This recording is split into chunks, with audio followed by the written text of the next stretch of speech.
যে আমাদের বলছি যে বংশগত কারণ, বংশ তো চেঞ্জ করা যাচ্ছে না, এটা তারপর পরিবেশগত কারণ। আমাদের বাচ্চাদের কিন্তু স্ট্রেস অনেক বেশি, যে আমরা পড়ালেখার জন্য তাদের যতটা চাপে রাখি, এই স্ট্রেস কিন্তু একটা কারণ। দ্বিতীয় হচ্ছে তাদের খেলার কোনো জায়গা নেই। এখন বাচ্চারা যা খেলাধুলা করে মোবাইল নিয়ে, ল্যাপটপ নিয়ে, কম্পিউটারে গেম খেলছে, তার শারীরিক পরিশ্রম নাই। বেশিরভাগ স্কুল দেখবেন যে কোনো খেলার জায়গা নেই, এক একটা বাড়ির মধ্যে এক একটা স্কুল, কাজেই তার শারীরিক মানসিক বিকাশ হচ্ছে না।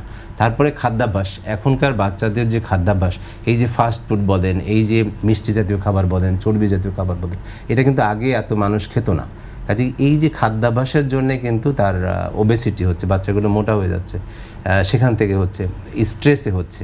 আর কোনো ধরনের ফিজিক্যাল অ্যাক্টিভিটি নেই। আগে যেমন একটা বাচ্চা হেঁটে স্কুলে যেত, খেলাধুলা করতো, সাইকেল চালাতো, এখন কিন্তু বাচ্চাদের একদম ঘরের মধ্যে বসে যাচ্ছে।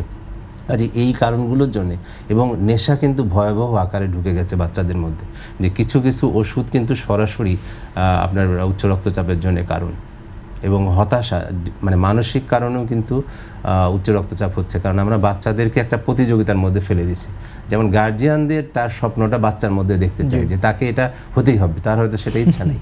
কাজে এই চাপগুলো বন্ধ করতে হবে।